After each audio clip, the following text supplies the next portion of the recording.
What's up mga ka-Stone Mines? So nandito tayo ngayon sa Barangay Tugas. So ito na yung tinatawag nila guys na upper side no ng Barangay Tugas, Batu, Leyte. So malayo-layo na to guys no sa aming barangay sa bayan ng Batu, Leyte. So kahit umulan kanina guys ng medyo malakas dito, so ngayon pinuntahan pa rin natin sila Tatay Nestor at Nanay Claudia no? Para maibigay natin yung dala natin na munting tulong kila tatay at nanay, at kamustahin na rin natin po sila kung ano na yung naging kalagayan nila guys no, simula nung una tayong pumunta rito hanggang ngayon. So tara guys, samahan nyo kami, puntahan na natin ang pamamahay nila Tatay Nestor at Nanay Claudia. Let's go guys! Okay, so guys, nandito na tayo ngayon guys no sa kila Tatay Nestor at Nanay Claudia. So kaharap natin sila ngayon guys ano. So kahit umulan kanina dito guys na medyo malakas no? So pinuntahan pa rin natin sila dito guys. So sabihin lang namin guys medyo maputik talaga dito ngayon guys ano. Pero okay lang yan basta mapuntahan natin sila tatay at nanay dito sa Barangay Tugas. So tay, tanungin lamang namin kayo tay, kumusta ka na ngayon tay? Bintahan na lang eh. Bintahan na. Ano ka ng lakaw ko? Kadugado ng lakaw nga akong magpa. So yung ulitin ko lang guys ano yung sinabi ni tatay. Okay na daw siya ngayon guys. Pero yung isang problema niya ngayon, yung pag naglalaka daw siya, bigla siyang nahihilo guys no. Meron siyang nararamdaman na pag konting pagkahilo tay no. Hindi niya malaman kung saan ang galing yun na bakit nahihilo siya.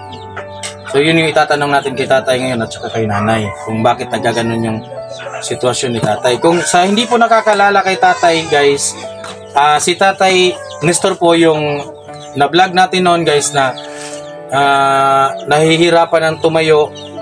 Nung una talagang pinuntahan namin dito guys na hindi talaga nakakatayo si tatay. Tapos may sakit si tatay na ano ba yun, Nay? Hika ba yun? O yung hika ni tatay na medyo malala na guys. So nung pagbalik natin ng pangalawang beses dito, nabigyan natin sila nung yung gamot tsaka yung immobilizer na no? Tsaka meron ding nagbigay noon ng Quaker Oats kila nanay at tatay no? So ngayon, yun nga yung sabi ni tatay kanina guys, ulitin ko lang na medyo nahihilo daw si tatay. So Nay, matanong kita Nay, bakit nagkaganon yung sitwasyon ngayon Nay na biglang nahihilo si tatay Nay? Ano yung nangyari Nay na yun nga umabot sa ganon na nahihilo si tatay pag naglalakad? Kana lagi mo daw siya kana may nang maintain nga nang sabutan mo tuso. Pero hindi siya nahihilo diyan. Ija mo gud ko nang maintain kay hubak ko man. Pero pag umiinom siya niyan, hindi siya talaga yung naglalakad siya, hindi nahihilo.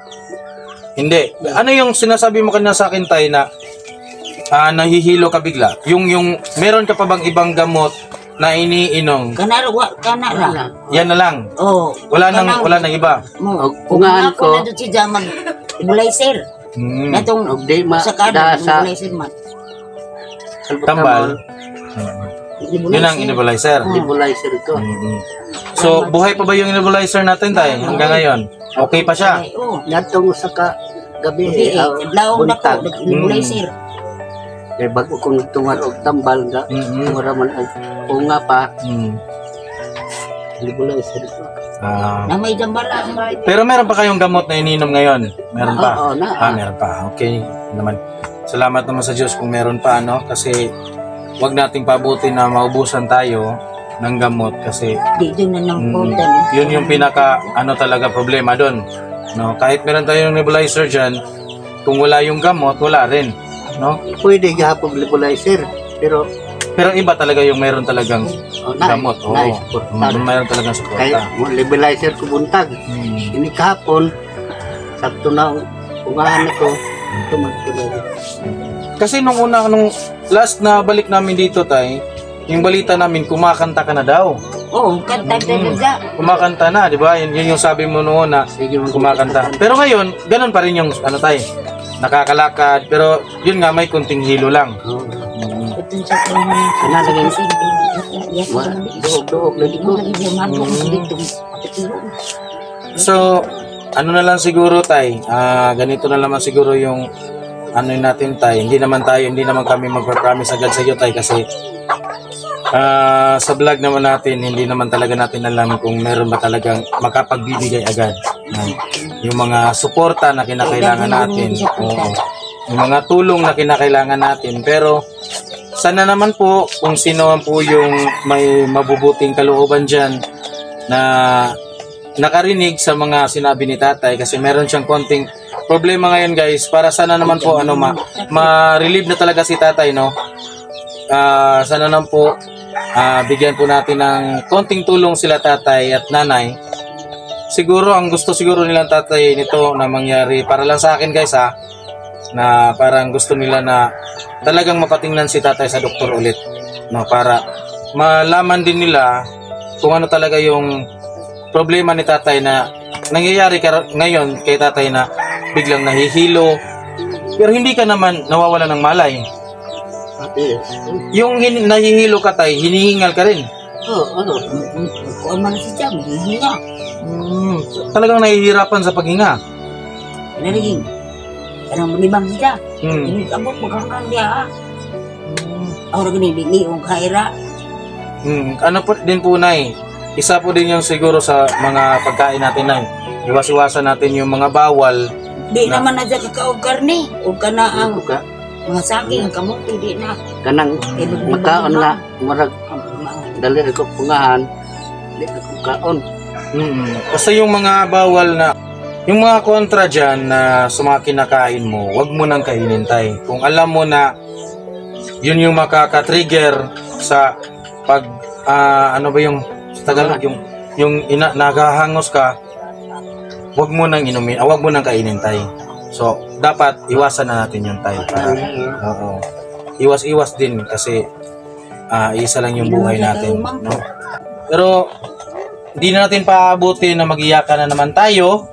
So, andito kami na tatay ni Store kasi meron tayong ibibigay na konti na namang tulong galing sa ating sponsor na walang iba kundi si Madam Miguruta ng South Korea. So ito yung pinadala ni ma'am sa amin, tatay ni Store, para sa iyo talaga to. Galing pa ito ng South Korea, no? Hindi ito galing sa Pilipinas, sa ibang bansa pa to nay. Pinadala to ni Ma'am Miguruta para ibigay sa iyo tay. So kunin na natin yung dala natin sorpresa para sa kanila tatay at nanay. Akin na to. So tay, ito yung galing sa, medyo maputik guys. So, ito yung galing sa South Korea na ipinabibigay sa iyo ni Ma'am Miguruta. Ayan guys, so meron pa siyang pangalan na kay Tatay Nestor, no? Galing pa to ng South Korea. So buksan natin guys para malaman natin kung ano talaga yung laman nito. Kasi kahit kami, hindi namin alam kung ano talaga yung laman nito, no? Sige, buksan mo, Ma'am Girlie. Tapos akin na yung isa. So meron pa tayong dala dito tay. Para sa inyo nito tay Para hindi naman yung paa mo tayo, meron tayong dala dito mga medyas tayo na galing din ito ng South Korea. Ito yung ginagawa na trabaho ni Madam Miguruta ng South Korea. Ito yung trabaho niya doon. Ito yung mga project na mga ano niya. O, mga produkto na ginagawa. Yan, pwede mong buksan yan para makita mo na